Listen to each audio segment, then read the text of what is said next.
Toujours dans le Nologo Festival, cette fois-ci nous sommes en compagnie de Flavia Coelho. Bonjour Flavia. Bonjour, tout bien?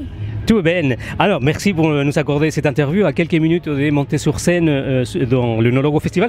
J'aimerais que tu nous expliques un peu ce que c'est le reggae muffin. Bossa Muffin. Bossa Muffin, pardon. Bossa Muffin, en fait, c'est un mélange de musique traditionnelle brésilienne avec tout le son de l'actualité, reggae, raga, le raga muffin, hip-hop, musique africaine, musique latine. C'est un nom un peu qu'on a créé justement pour justifier le fait qu'on voulait tout faire. Donc ça, c'est toi qui l'as créé, hein? Avec mon producteur Victor Vague. D'accord. Alors, brésilienne, on en parle actuellement parce que ça, il y a les Jeux Olympiques. Tu arrives en 2006 à Paris, c'était ta ville rêvée?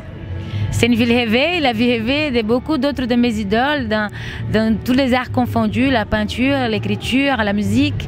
Donc pour moi c'était important à ce moment précis où j'allais commencer à écrire mes premières chansons, d'être dans un lieu où tout l'art rayonnait comme ça. Et pourtant, tu commençais à avoir pas mal des triomphes au Brésil. Tu as décidé de quitter tout ça, hein? Triomphe, c'est un grand mot, mais je vivais de la musique au Brésil depuis très longtemps.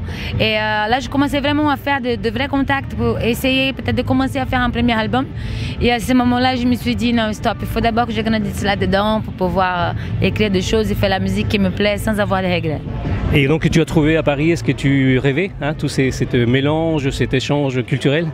Je ne trouvais pas qu'à Paris, je ne trouvais partout où j'ai été depuis que je suis installée en Europe depuis 2006. Alors donc il y a un premier album qui est sorti en 2011, c'est ça? C'est ça, Bossa Muffin. Et il y a en projet un deuxième? Le deuxième est sorti justement en 2014, en juin 2014. Là, on est à la fin de la tournée du deuxième album qui s'appelle Mundo Meu.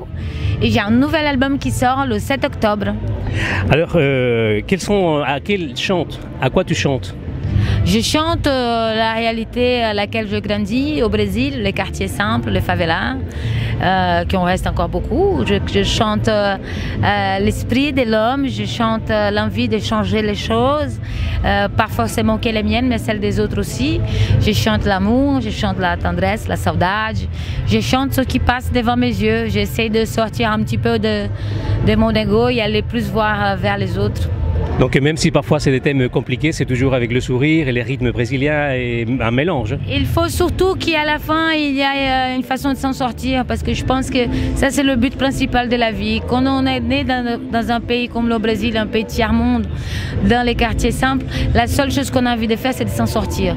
Dans la tête, dans la vie et ça c'est ce que j'essaie de passer dans mes paroles. Et qu'est-ce que pense Flavia Coelho des Jeux Olympiques où on parle bien évidemment de ce qui va bien ou de tout ce qu'on a investi, mais pas forcément des favelas? C'est ce que je dis toujours, on n'a pas demandé ça, on n'en avait pas besoin de ça, mais un cadeau quand il vient, soit-il bon ou mauvais, il faut le prendre. Belle philosophie. Et ça, c'est la façon carioca de voir. Je viens de rentrer de Rio, j'étais à Rio justement pour les Jeux, invité par le Club France. J'ai la chance de montrer mon projet au Brésil pour une première fois avec des Brésiliens, avec des Français, voir les sportifs. Surtout, j'ai la chance de voir l'infrastructure qui a été créée dans la ville, une chose qu'on n'avait jamais vue auparavant. Et je vois comment les Cariocas sont heureux de voir rien qu'un tram en ville. Ils sont ravis, ils montrent ça aux enfants, ils ont envie de monter, ils voient que le transport commence à marcher, ils voient que la sécurité est là. Évidemment, ce sont des choses des sujets comme la sécurité, etc., sont des choses qui peuvent passer. Mais l'infrastructure est là, les piscines ont été créées, les salles de sport et d'athlétisme ont été créées. Maintenant, la seule chose que je peux faire, c'est demander à tous les ONG de ne pas quitter l'affaire, venez au Brésil, venez à Rio, pour que tout ça qui a été construit continue à rayonner, continue à aider les gamins, les gosses de là-bas. Merci beaucoup Flavia pour cette interview à quelques minutes de monter sur la scène du Nologo. Tu connaissais le Nologo Festival?